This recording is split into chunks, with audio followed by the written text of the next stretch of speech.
आज की किस्त का आगाज सलाहुद्दीन और बेलियन की जंग से होता है। बेलियन कहता है कुद्स हमारा है, जबकि सलाहुद्दीन कहते हैं मस्जिद अक्सा से हमारे नबी सल्लल्लाहु अलैहि वसल्लम मेराज पर गए, इसलिए कुद्स हमारा है। हज़रत ईसा अलैहिस्सलाम ने मेरे भी कहकर हज़रत मोहम्मद सल्लल्लाहु अलैहि वसल्लम का इस्तकबाल किया और कुद्स इस चीज़ पर गवाह है कि कुद्स हमारा है। मुकाबला करवाने वाले वज़ीर के लोग कहते हैं इसे मार डालो। आखिर में वज़ीर खड़ा होकर कहता है बस करो और अखाड़े को खाली करो। सलाहुद्दीन की जान को वहाँ बहुत ख़तरा होता है, इसलिए सलाहुद्दीन की जान बचाने के लिए शमसा खातून को मैदान में लाया जाता है। काजी फाजिल उसे मैदान में लाते हैं और गाना गाने को कहते हैं। सलाहुद्दीन शमसा खातून को गौर से देखते हैं। शमसा पूछती है वज़ीर से, आप मेरा कौन सा गाना सुनना पसंद करेंगे? वज़ीर कहता है आपका मशहूर कुद्स का गाना सुनना पसंद करूँगा। शमसा गाना गाती है, हाल तालियों से गूंज उठता है। शमसा की खूबसूरत आवाज़ से हर कोई लुत्फ़अंदोज़ होता है। वज़ीर शमसा की तारीफ़ करता है। उधर काजी फाजिल बामुश्किल ज़ब्त करके खड़े होते हैं। सलाहुद्दीन मुसलसल शमसा को देख रहे होते हैं। शमसा भी सलाहुद्दीन की तरफ देखती हैं। सलाहुद्दीन ग़ुलामों का साथ नील के किनारे मौजूद होते हैं और ग़ुलाम बेचने वाला ग़ुलामों के बारे में बात करता है। हमने 11 ग़ुलाम खो दिए हैं और 2 बीमार हो गए और अब हमारे पास 13 आदमी मौजूद हैं। ग़ुलामों में मौजूद बिलियन कहता है गुस्सा क्यों कर रहे हैं? बिलियन कहता है तुमने हमें धोखा दिया है। ऑर्डर काजी फाजिल शमसा का शुक्रिया अदा करते हैं। मैं तुम्हारा एहसान कभी नहीं भूलूंगा और मज़ीद कहते हैं तुम्हारी मदद की दोबारा ज़रूरत पड़ सकती है। शमसा कहती है जो कुछ मेरे बस में हुआ मैं करूँगी। सलाहुद्दीन और बलियान होटल में होते हैं। सलाहुद्दीन पूछते हैं तुमने अभी तक नहीं बताया ये तलवार किसकी है? बलियान कहता है मेरे बाबा की है।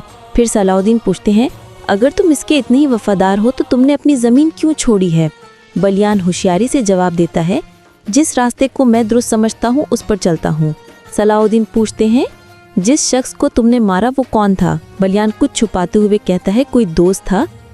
सिपाही सलाहुद्दीन पूछते हैं कि यह दिरघम तुम्हारा इत्हादी है? इस पर बलियान चौंक कर कहता है वो कातिल कभी हमारा इत्हादी नहीं हो सकता। खलील आकर कहता है सब मुझे नाचने वाला समझते हैं। ऊपर से गुलाम खरीदने वाला आ जाता है और कहता है इसका भी वक्त आएगा। सबको मुखातिब होकर कहता है खूब खाओ और आराम करो। काजी फाजिल भी वहाँ आ जाते हैं और दलाल उनको खुशामदीद कहता है। काजी फाजिल उसे कहते हैं तुम्हारा खुदावंत का क्या मसला? जो रास्ता तुमने उसे पाने का लिए चुना है तुम उसका बंदों को जमा करते रहते हो। इस पर दलाल जवाब देता है मैंने सोचा उसका बंदों को जमा करने के बाद वो जाहिर हो जाएगा, लेकिन अभी तक कोई खबर नहीं है। वो हंसते हुए कहता है। काजी फाजिल उसे जताते हुए कहते हैं तुम्हारी बदौलत त्यौहार की शानदार शोहरत हुई। दलाल जवाब देता है हमारा यही काम है। काजी फाजिल मजीद उसे कहते हैं तुम्हारे पास 1-2 आदमियों के अलावा सब कमज़ोर हैं। काजी फाजिल कहते हैं मेरे पास तुम्हारे लिए 2 अच्छे जंगजू हैं। इस पर दलाल खुश होकर कहता है कितने शानदार आदमी तुम हो काजी फाजिल। फिर कहता है काश आप उस लानती शेवार के लिए काम न करते। इस पर काजी फाजिल कहते हैं मैं सिर्फ मिस्र के लिए काम करता हूँ। सब जा रहे होते हैं। वहाँ सलाहुद्दीन और बेलियन दोनों अकेले बैठे हैं। अचानक कराटे गान की शानदार एंट्री होती है। सलाहुद्दीन कराटे गान की तरफ देखते हैं और खुशी महसूस करते हैं। कराटे गान आगे बढ़कर एक सेब लेता है। सेब खाते हुए वो दलाल की तरफ शोखी से देखता है। उधर सहरा में शेरको के साथ खड़ा शेवार कहता है मामला कुछ ज़्यादा ही ख़राब हो गया है। सलाहुद्दीन की कैद के बारे में बात करते हुए कहता है सलाहुद्दीन की कैद ने हमारी पूरी पेशकदमी को ख़तरे में डाल दिया है। हम मिस्र को खो देने के दहाने पर हैं। शेर को कहता है सलाहुद्दीन मिस्र का तमाम खजाने से ज्यादा कीमती है, ये बात अपने जहन में बिठा लो।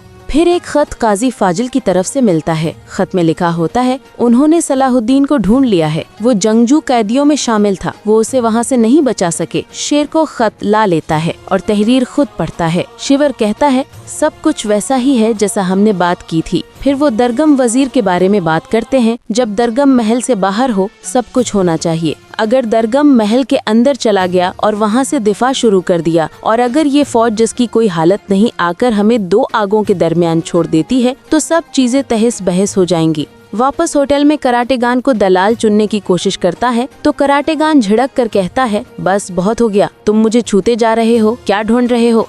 बस करो छोनी की मैं ताकतवर और मजबूत हूँ। बस करो, दलाल हंसते हुए कहता है, ये जंगली तुम्हें कहाँ से मिला है? इस पर काजी फाजिल कहते हैं, असल पागल तो दूसरा है, वो अपनी जिंदगी तलवार से गुजार रहा है। दरवाज़ा खुलता है और होटल वाला आता है। दलाल पूछता है, क्या इन जंगजुओं का लिए वक्त है? होटल वाला कहता है, मेरे कमरे भर चुके हैं, अगर वो दूसरों का साथ रह सकते हैं तो मैं कबूल कर सकता हूँ। काजी फाजिल पूछते हैं, ये क्या है? इस पर होटल वाला जवाब देता है, मदरसे का मलबा जलाने के लिए लाया हूँ। इस पर काजी फाजिल का जंगजू शोर मचाते हैं, हमारे साथ लड़ो। करातेगिन पूरी कोशिश करता है लड़ाई करने की, लेकिन सलाहुद्दीन बैठे रहते हैं और दलालों ने रोककर कहता है, चलो फैल जाओ। करातेगिन दलाल की तरफ लड़ाई करना चाहता है। इस पर दलाल कहता है, हमारे सूरमा भी खूब हैं। दलाल इधर उधर देखता है और कहता है, लानत हो, वो आदमी कहाँ गया? जबकि वहाँ बालियान मौजूद नहीं होता। वो आदमी कहाँ गया? ये कहकर वो ढूंढना शुरू कर देता है। नाइस, मैंने कहा था, होशियार रहो, जोनस फरार हो गया है।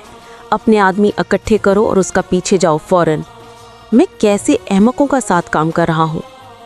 इस पर काजी फाजिल कहते हैं, फिक्र ना करो, ज़रूरत पड़ने पर मैं कमांडरों को बताऊंगा, वो इसे ढूंढ लेंगे। फिर वो कहता है, इंग खिंग, और कुछ हद तक नॉर्मल हो जाता है। कारतीगान सलाहुद्दीन को देखकर खुश होता है। दलाल कहता है, काजी साहब बताओ, इन आदमियों के लिए कितने पैसे चाहते हो? काजी ये कहते हुए पैसे वापस कर देते हैं, वक्त आने पर मैं तुमसे कुछ लूँगा। सलाहुद्दीन गौर से दलाल की तरफ देखते हैं। उधर बालियान काहिरा की छोटी गलियों से गुजर रहा है। वो पीछे याद करता है कैसे उसे भगाने के लिए लड़ी का ड्रामा बनाया गया था। बालियान को ढूंढने के लिए दलाल के सिपाही फैल गए हैं शहर में। बालियान खुद को छुपा लेता है और सिपाहियों का आगे जाने का इंतज़ार करता है। आज की किस्त यहीं पर ख़त्म होती है। अगर वीडियो पसंद आई है तो वीडियो को लाइक और चैनल को सब्सक्राइब करें ताकि अगली किस्त आप मिस न कर दें।